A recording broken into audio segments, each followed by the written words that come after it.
Mr. Holdren. Here. Mr. Miller. Here. Mrs. Stone. Here. Mr. Tonnellini. Here. Mr. Charter. Here. We do have a quorum. Please rise and join us in the Pledge of Allegiance. I Pledge allegiance to the flag of the United States of America and to the republic for which it stands, one nation, under God, indivisible, with liberty and justice for all.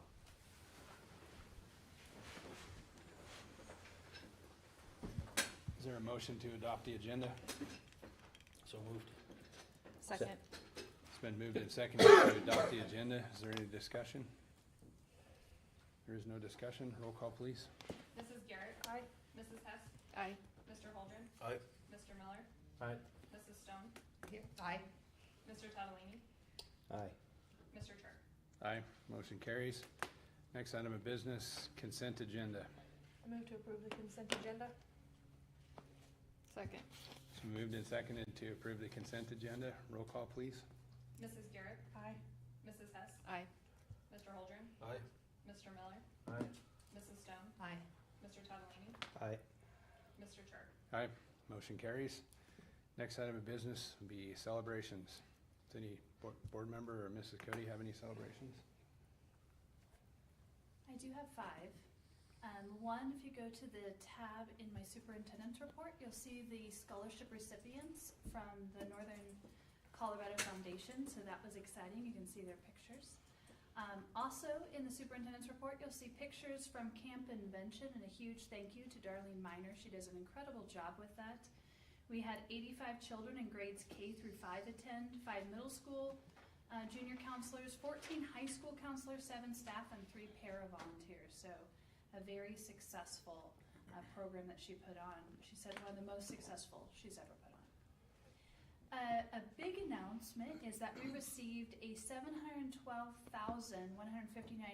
SAFER grant. We were the largest recipient of any district in the state, so that's exciting.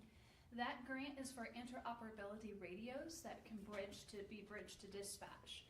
So I can, from my radio in an office, contact a bus, contact any school, contact any administrator, including our directors as well. So that's huge. We'll be partnering with Safe School to put that on. We also received the SSD grant for a BDA for $37,789. And that will be to put that large amplifier at the secondary campus for our emergency responders. And it will pay for it in its entirety. We received an additional $3,000, and there's no match for either grant, so that's exciting. The last piece is our Evans Early Child Care Center is having their grand opening. Please note that grand opening date has changed to July 29th at 5:45. We'll be celebrating the generous donation from the Dinsdale Foundation that night. We've asked Bank of Colorado to come and attend, and again that's at 5:45. And this week the child care is receiving new siding, so as you drive by this week you'll be able to see that. So lots of celebrations even though it's July. You know that's the night of the steak fry at the fair? I did not The know. biggest I did not community get event that. maybe of the year? Yeah, we can't do that. So I'm glad that was announced. So there'll be a 3rd date that will come coming up. You don't think of the fair as being in July. I know. I know, it usually isn't that early. Yeah. So we will be giving you a new date. I can tell you that because I go to that. That steak's too good. Yeah. So, It's just, that's, yeah, it's a Yeah. big community event. so we'll try again. We 3rd time's a charm. So thank you for letting me know. Any other celebrations?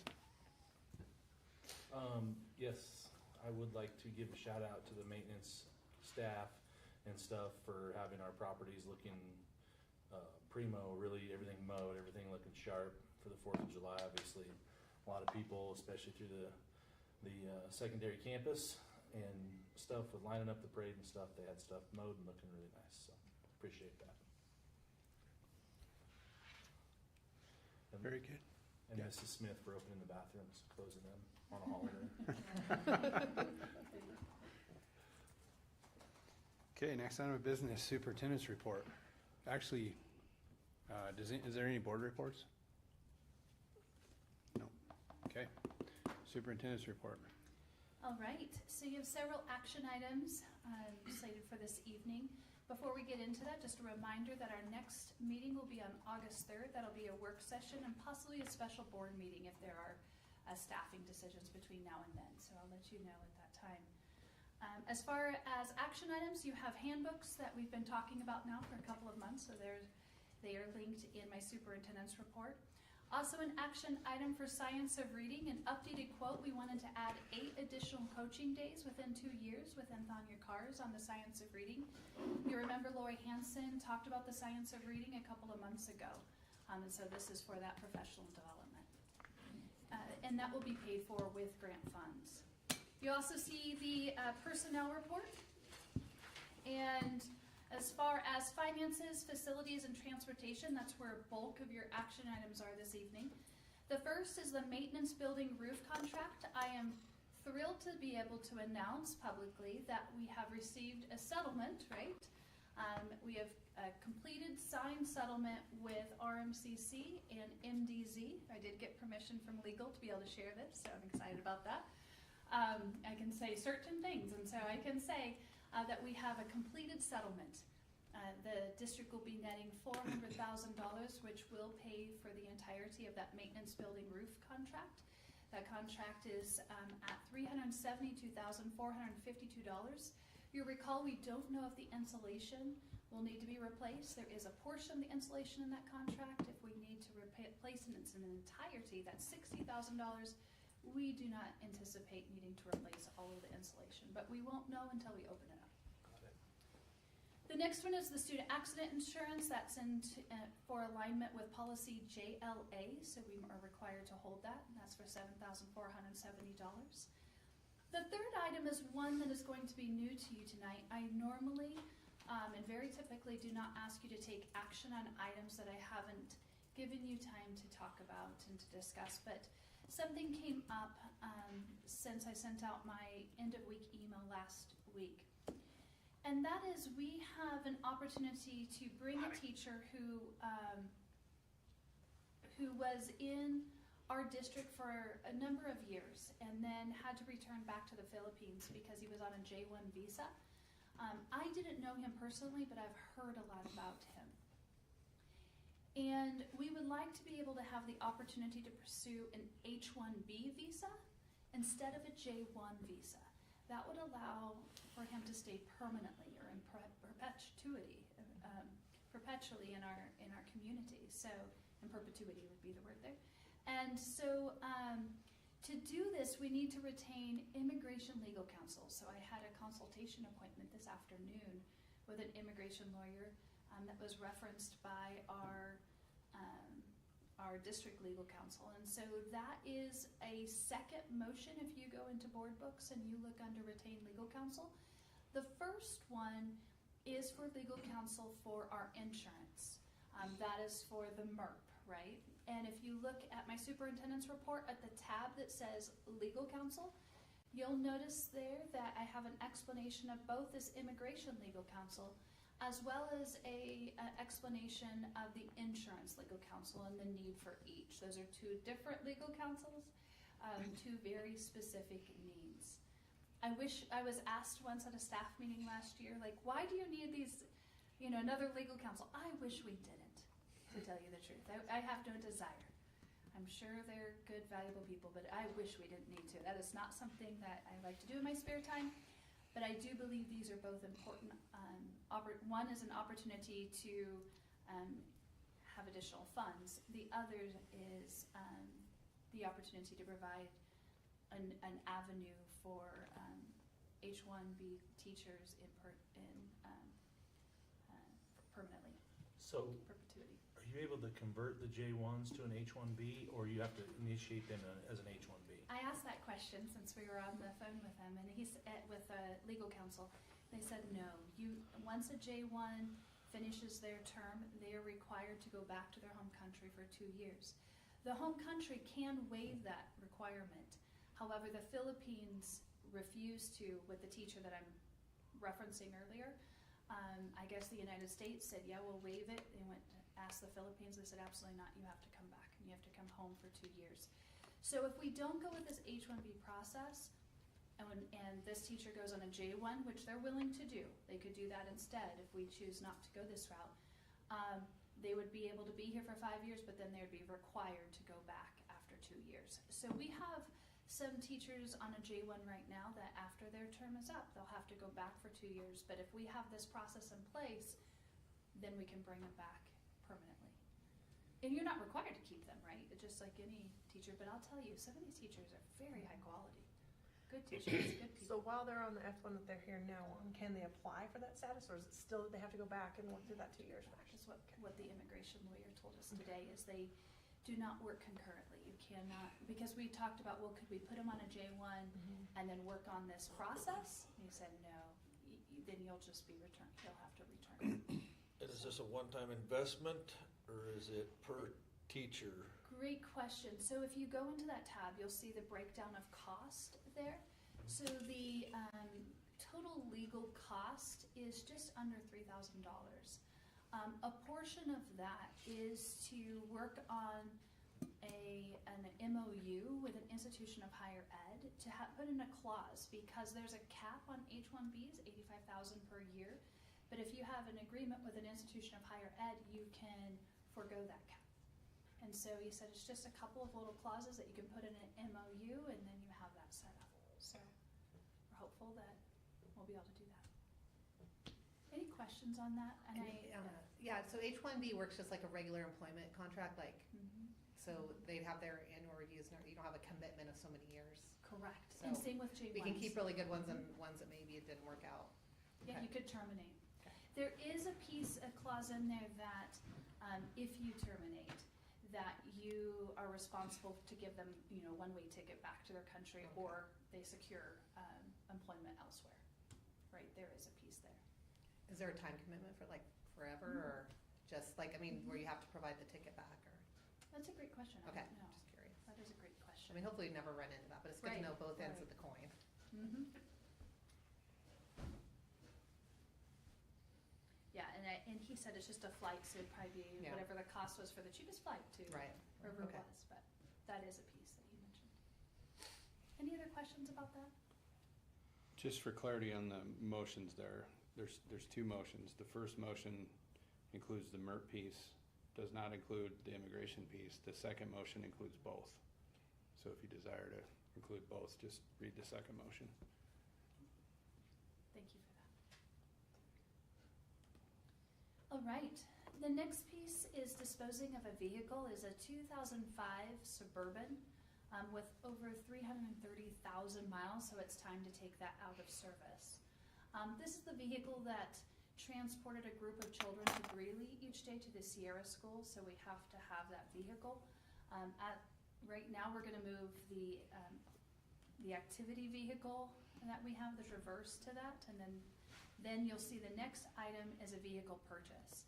So we've done a lot of research, Mr. Yake, and also our transportation department, looking at vehicles. And so what you'll notice in the motion is approval for up to $45,000 for a vehicle, so that we can negotiate at that moment, versus, hey, let's do this, and that vehicle's gone, and then we have some sort of fallout from that. So it would be agreed upon between the superintendent, the CFOO, and transportation. Then you'll see in the revised CD purchase, that middle school wrestling mat, it did increase by $200 since that motion was approved, that action item, on February 23rd. So notice that it went from $19,475.28 to $19,675.28. And just as a reminder, that was foundation funding for that, those additional $200. All right, then we're going to move into policies. As a reminder, I'm going to introduce some for first reading. First reading is just information. It's as if you've never heard of these policies before. I'm sure you have, but you're going to, this is informational first reading. Second reading are those policies ready for discussion.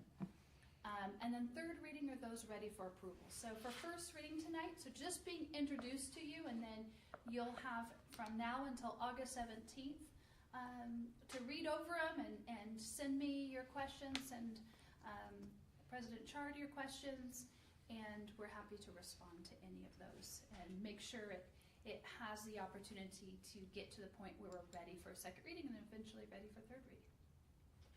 So the first one is GBEB. This is one I've added since I sent out my end of week email.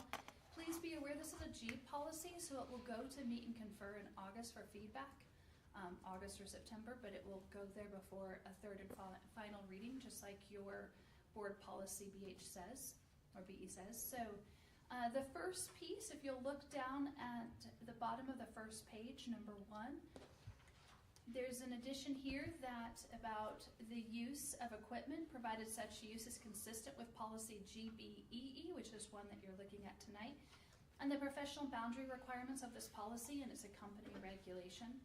If you look at the second page, you'll see that's the more substantial change.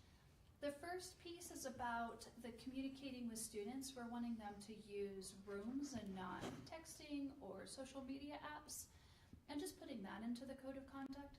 The other piece is using your personal phone during the workday. That's in alignment with what we're requesting in employee handbook. So if you'll just notice those pieces, just to make sure that there's redundancy in this policy that's in GBEE and also in employee handbook. And again, we'll discuss this next month. It'll go to meet and confer. The next policy up for a first read is policy IJNDAB. That has a lot of letters. And that policy is one with instruction through online courses. And this is allowing students that are engaged or enrolled in our online program to use devices. They are not subjected to the same K-12 tech use guidelines that the rest of our in-person students are. Next policy, IKFE. This is an exhibit to policy IKF, which we'll be discussing later on this evening. IKFE, most of this is clarifications or corrections. So there are a couple of pieces that I want to make you aware of, and again, take your time to peruse this over the next month. This is in alignment with Colorado Revised Statute 22-1061A. And that is the graduation guidelines, graduation requirement statute that we have as a state. Is that statute's referenced in the parent policy, IKF. What it's clarifying is about IEPs, changing college and career readiness to post-secondary workforce readiness. It's correcting some language you'll see in there. If you look down to the line item that says collaboratively developed standards-based ELA performance assessment, that was never developed. We've decided to strike that for both ELA and math. The rest are all cleanup correction things for IKFE. The next for first reading for you is policy KE. This policy is a policy similar to GBK for staff.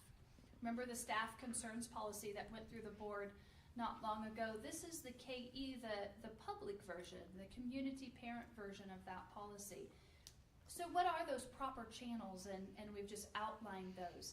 I do want you to note that under learning materials, I put a slash and put Chief Academic Officer. The Director of Curriculum Instruction, Data, and Assessment is a mouthful. And so I'm playing around with the idea of next year in 27-28 to maybe changing that to Chief Academic Officer, all-encompassing of those things because it's easier to say. So maybe by then we'll decide which way to go. But see, it is hard for people to know what that represents. We'd just like to have that clarity that it's a Chief Academic Officer, their overall of that. So those are the types of concerns, and you'll see the reference there on the back as well. Then on KEC, same piece. This is now about the public concerns about instructional resources and how to go forth and what to do and what are the proper channels for that. Then you'll see the regulation to KECR about instructional resources and what that is and how to go about it. You'll notice that in 4, I did change the president of the Parents Advisory Council to the chair of the Building or School Accountability Committee, because that's what we utilize in our school district. KEF is the public concerns complaints about teaching methods, activities, or presentations. And if you look at number 4, it talks about a citizen's challenge or objection to teaching methods, activities, or presentations form. We don't have such a form. So that is now KEFE.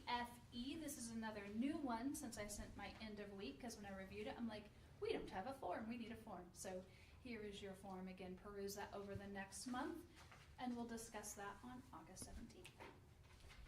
All right, now for the policies that are slated for second reading and ready for discussion. The first one is policy BE. As a reminder, this was reviewed by legal counsel. It's really to simplify what we're doing, and since I don't mail out, or Lacey actually, Mrs. Smith doesn't mail out paper packets, and thankfully so, anymore, we don't need all of that time and that language in there about mailing paper packets. So questions on BE since over the past month? All right. Next one was BEDH. As a reminder, this was reviewed as well by legal counsel, again, just to clean things up. Any questions on that one? Next one is policy GBEE. This is the one I referenced earlier when I was talking about that staff code of conduct and referencing GBEE. This policy did go to meet and confer. We did discuss it. With it is GBE, the exhibit E. You'll notice that paragraph, and then there's E2, which is the administrator acceptable use for those who there's a lot of responsibility, what we need to do to have redundancies in place. That would be like Mr. Murphy, Mr. Yake, Mrs. Kimball, and myself. Any questions on the GBEs? Next is IKF. This is the graduation requirements I referenced earlier. The key pieces here is about the IEP team.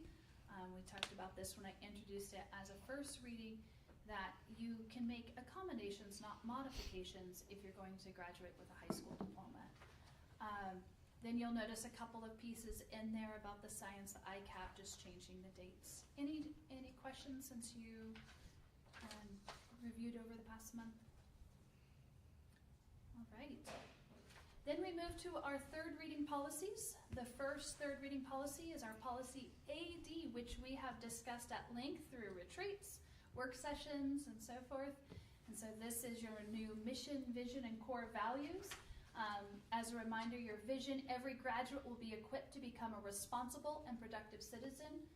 Our mission, purposely and safely engage and challenge every student, every day, and every experience. And our core values: belong, all students, parents, staff, and community members are valued.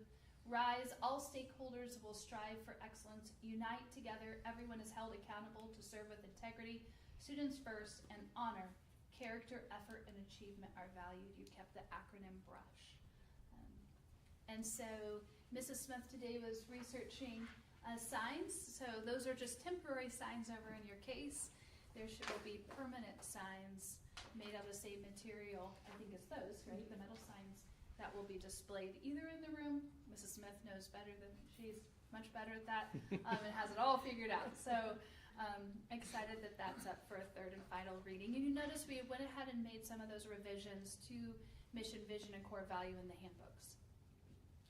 Then you have CBA, CBC, qualification, powers, and responsibilities of the superintendent. Again, this aligned with the retreat when we discussed the superintendent's role and timeline and so forth.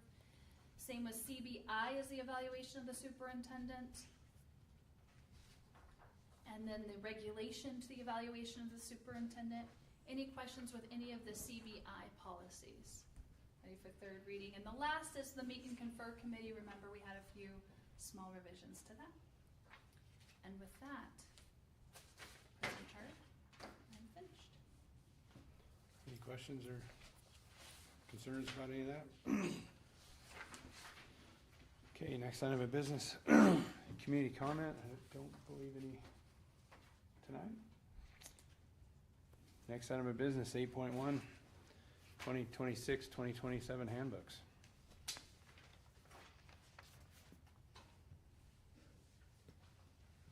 I move to approve the 2026-2027 school and employee handbooks as presented.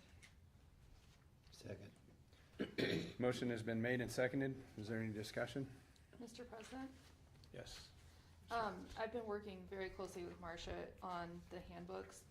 And I do still have some concerns regarding the new attendance policy for the secondary campus schools.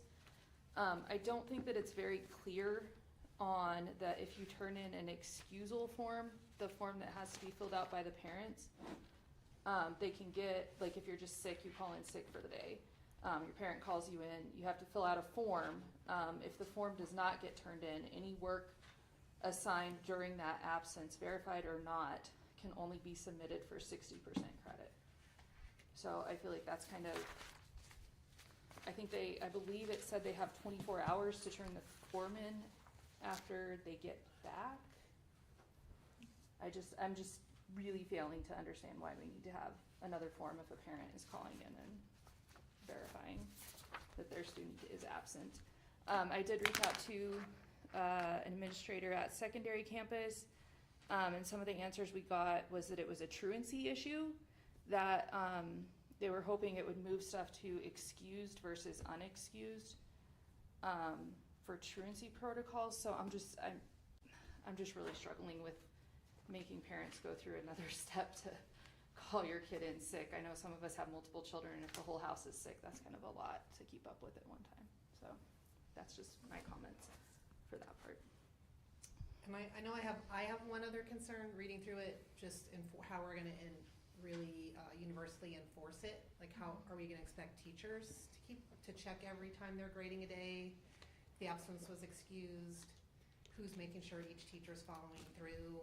Those are my main, in addition to some of yours, but. Are we gonna go back and take it down to 60% after it's? Yeah, and then is that taking, is the incentive for teachers, honestly, the incentive is for teachers not to really pay attention, you know what I mean? It's like it takes a lot of extra effort to actually enforce the 60%, and then if they do, my concern is teachers that do will be the ones that parents are gonna be upset with versus the ones that maybe don't bother. You know what I mean? I just feel like if that's gonna be, I just feel like we need some sort of system in place to back teachers up that do follow through with the policy. If we decide to do that policy, and then that we are super, super, super, super clear to parents and students what is expected. I don't think there's a problem with having some sort of accountability if you're gonna be absent, or if you're, because I do think truancy is a problem and an issue, and kids should be at school. And I think it's fine to hold kids accountable if they know they're gonna be gone, just like we're expecting kids to be productive citizens after school. So when you're at work and you're gonna be gone, you should have to have some sort of accountability that you're gonna be gone. But also, my other concern is that, again, the accountability for having the assignments ready for students. Because there's also things, one in there about the students who are gone for athletics are expected to have it the next day. If there is no work for them to do, especially without as much Chromebook work. So anyway, I too have some concerns just because it's not super clear. I don't know if we have to put it on the handbook, but it is a concern that it's not very spelled out. And I just feel like, as a parent myself, if I was a parent reading that, I would have a lot of questions, and I feel like to back administrators, teachers, and the board up, clarity is important. And it's very vague and confusing, that section. So in response, it is a change across not just the secondary campus, across the district. And it's not a change in policy. Our policy has remained the same. It's policy JH. And that talks about what is allowed for an excused absence versus an unexcused absence. An excused absence is a student who is temporarily ill or injured, or whose absence is approved by the administrator of the school of attendance on a prearranged basis. So you're going to go have surgery, something like that. Prearranged absences shall be approved for appointments or circumstances of a serious nature only, which cannot be taken care of outside of school hours. The student who is absent for an extended period due to physical, mental, or emotional disability, pursuing a work-study program, attending any school-sponsored activity or like athletics, and a student who is suspended or expelled. The reason this will be a change is highly unusual, but not because it's wrong. When we were looking at attendance data last summer, and I was asking for attendance data, I heard that we did something called verifying absences. Like, that's a verified absence. I said, what do you mean by a verified absence? And what was in practice was a parent could call and excuse their child. Board policy, which is aligns with state statute, says those are the only reasons a child can be excused in this school. But if a parent was calling to say, well, I just want to keep my child home, or I want to go on a cruise, then I can excuse them. And this is, I agree with what has been said, it's going to be a huge mental shift for some parents because that's different than what has been in past practice. So policy JH, again, in alignment with state statute, says being in school is incredibly important. You're in here for 149 days. That's it, 149 days. So if you have an appointment, you're going to need to find something out of those 149 days to make that appointment. And I know that's difficult, yes, and there's only 149 days because we are not where we need to be. And it is absolutely vital to me and to all of us that kids are there.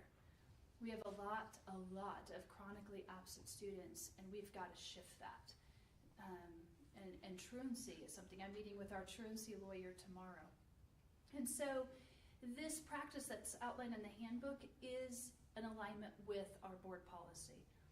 Now what this absence excusal report is saying, okay, if a parent, like this child was sick, I can tell they had strep, and I maybe called teledoc, right, or whatever, but I don't have an excusal from a doctor. Maybe I didn't call teledoc, maybe, whatever it is, but they are sick. A parent can complete a form. They need to do it soon. You can't do it a week later or 3 days later. Like, this is something going on, and it is a shift and a change, but it isn't unusual. This is something that's implemented in every district until last year, where I heard about verified absences. And so saying, can a parent excuse even without a doctor's note with this? Is there one kind of like that caveat? There is, and that is this caveat that it can be a principal, can do this in various ways. It's an operational thing, how you want to handle it. Do you want an email? Do you want a form? So what the secondary campus is doing at the high school is a form. Parent, fill this out. My child did whatever it was, and this is it. What we don't want it to be is my child has a test, and so I'm going to keep them home. Or my child has a lot of homework, so I'm going to keep them home. Or my child has fill in the blank. Right before this board meeting, I heard 7 board members talk about a lot of resiliency. Maybe not intentionally, but a really long Monday and then coming to a voluntary board meeting. Lots of hard work. And any one of you could have said, Marcia, it was a really long day. I'm exhausted. I just got done with a long weekend. I don't have time for that. But you have resiliency. And I want every single one of our students, K-12, to have that resiliency. They may not have it yet. Maybe they do. But it's to build that. And you're going to hear me say over and over again this year, high expectations. High expectations for families, high expectations for students, high expectations for staff, high expectations for all of us, myself included. And so I agree with you too that there's going to need to be a lot of communication and clarity around this. That old cliche, clarity is kind, right? Hey, this is coming, so it's going to require kind of a communication campaign. Principals are aware of that. They were supposed to send their first initial communication about this in May. It went out at some point. That was the first request. Then they'll have another one in July that they'll need to send out, and then again, of course, in August at least. And so there'll be multiple communications going out about this. Even with all the communications, it's going to be a shift. If a parent, because in COVID we kind of got used to not like, hey, my child wants to stay home. Okay, I'll just call. I know you're tired. Rise up. 149 days, you gotta be there. Need you there. And what we do is critical. So I know it doesn't answer all the problems because it's not perfect, but definitely hear your concerns. Can we make that form accessible online where you can print it off? I believe, yes, absolutely. That's Or not even- one thing. 'Cause Even I could see it being really beneficial if there was a way to make it, get to it through Rooms or one of our Google Form. parent interfaces to where they could, log into their student, log into that form, fill it out. I was It's gonna say submitted. too, maybe even just a Google form on the site, that just fill out everything on that Google form and it goes straight to the administrator that needs it. I'm just thinking for ease of parent use, you Well, know? and I'm also thinking about for, i.e., every one of us that's had a kid, especially like maybe like a 11-year-old boy who was supposed to take a form back to school with him and you find it got in their backpack 3 2 weeks months later. Yeah. Or parents that work shift work and just Exactly. can't log into the Exactly. office and go Yeah. get it. I mean, Yeah. it's hard if you work above the hours of school. I do think especially if we're gonna have this much more accountability on the parent side, we definitely need to make ease of use for parents. But then I think we also need to make sure we're accountable on the staff and administration. So, I mean, I think if and kids are expected to be more accountable, I think it needs to be on all ends, because to Be nice enforce if- something like this, it needs to either be enforced but we don't want to just write policy too. That's another concern. Is that a There's a signed way to document? digitally submit it. Yeah. I'm sorry. Is that a signed document? It does have yes, parent signature is there. So we are able to do field trip forms digitally, Yeah. so I don't see what the difference. And there could be. Would be. I'm not saying you can't. Right now, it's just started, so I will definitely take all that feedback back to the principals and the conversation that we have. Is there a reason that those policies are only at the secondary campus and not at the other schools? The policy JH is K-12. I mean, the new, The like, procedures? the new procedures. Every school will handle things differently, and how they're implementing will be slightly different, and that goes across the board. That's why they create their own handbook. There's some things that we streamline, but in implementation, there's different reasons why. Any other discussion? Motion on the floor is to approve the 2026-2027 school and employee handbooks as presented. No further discussion. Roll call, please. Mrs. Garrett, Aye. Mrs. Hess, No. Mr. Holdren, Aye. Mr. Miller, Aye. Mrs. Stone, Aye. Mr. Tadalini, Aye. Mr. Chart. Aye. Motion carries. Next item of business, 8.2, Science of Reading updated quote. I move to approve up to 8 additional digging into literacy instructional coaching days funded through grant dollars as continuation of the Science of Reading professional development approved by the board on May 18th, 2026. Second. Motion has been made and seconded. Is there any discussion? There is no discussion. Roll call, please. Mrs. Garrett, Aye. Mrs. Hess, Aye. Mr. Holdren, Aye. Mr. Miller, Aye. Mrs. Stone, Aye. Mr. Tadalini, Aye. Mr. Chart. Aye. Motion carries. Next item of business, 8.3, Personnel. I move to approve the personnel report as presented. Second. Motion has been made and seconded. Is there any discussion? There is no discussion. Roll call, please. Mrs. Garrett, Aye. Mrs. Hess, Aye. Mr. Holdren, Aye. Mr. Miller, Aye. Mrs. Stone, Aye. Mr. Tadalini, Aye. Mr. Chart. Aye. Motion carries. Next item of business, 8.4, Maintenance Building Roof Contract. I move to approve the maintenance building roofing contract and to authorize the superintendent to execute the contract upon completion and satisfactory review by legal counsel, with the contract to be paid for using settlement funds once those funds are fully deposited into district accounts. Second. And motion has been made and seconded. Is there any discussion? There is no discussion. Roll call, please. Mrs. Garrett, Aye. Mrs. Hess, Aye. Mr. Holdren, Aye. Mr. Miller, Aye. Mrs. Stone, Aye. Mr. Tadalini, Aye. Mr. Chart. Aye. Motion carries. Next item of business, 8.5, Student Accident Insurance. I move to approve the student accident insurance with Hartford for $7,470.00 effective July 1, 2026 to July 1, 2027. Second. The motion has been made and seconded. Is there any discussion? There is no discussion. Roll call, please. Mrs. Garrett, Aye. Mrs. Hess, Aye. Mr. Holdren. Aye. Mr. Miller. Aye. Mrs. Stone. Aye. Mr. Tadalini. Aye. Mr. Chart. Aye. Motion carries. Next item of business, 8.6, retain legal counsel.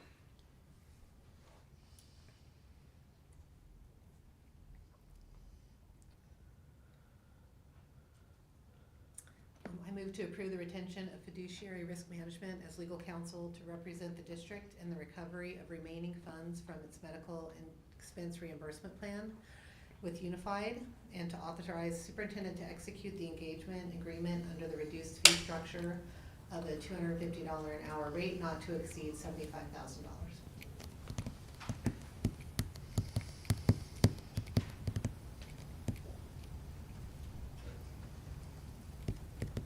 Is there a second?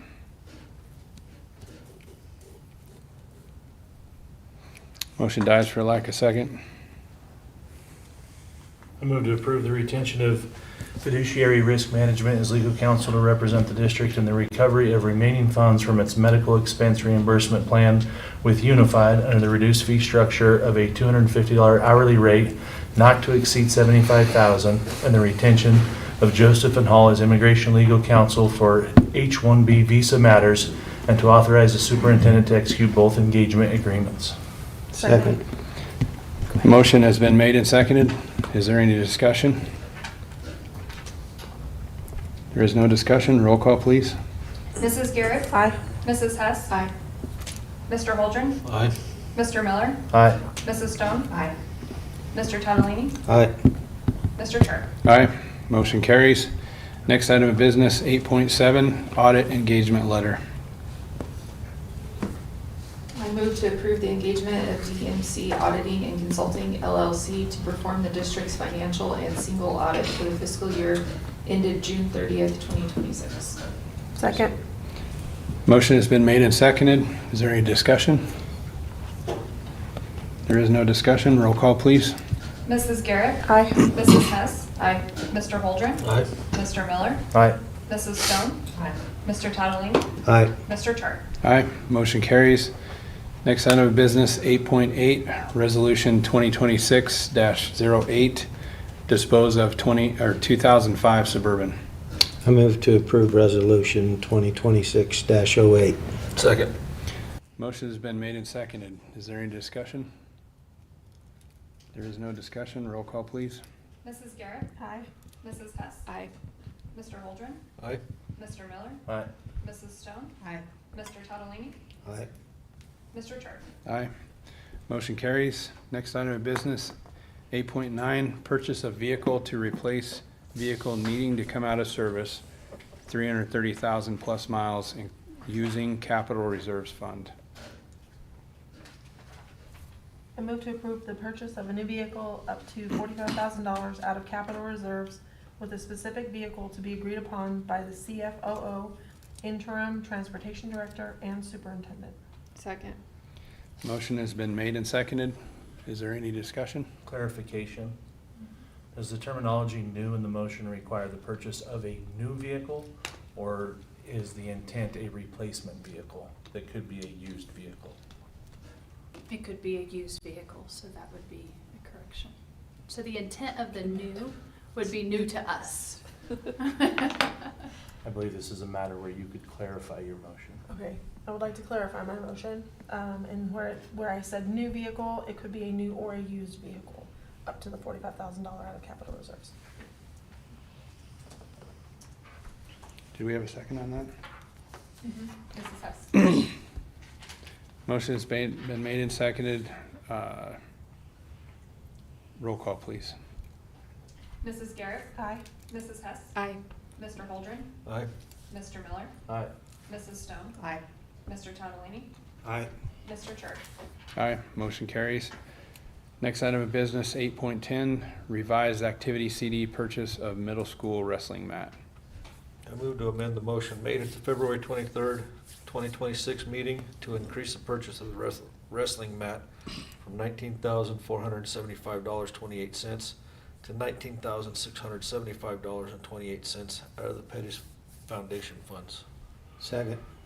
Motion has been made and seconded. Is there any discussion? There is no discussion. Roll call, please. Mrs. Garrett, Aye. Mrs. Hess, Aye. Mr. Holdren, Aye. Mr. Miller, Aye. Mrs. Stone, Aye. Mr. Tadalini, Aye. Mr. Charter. Aye, motion carries. Next item of business, 8.11, policies.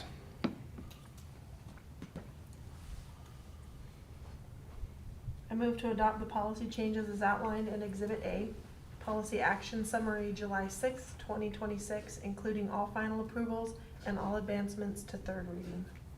Second. A motion has been made and seconded. Is there any discussion?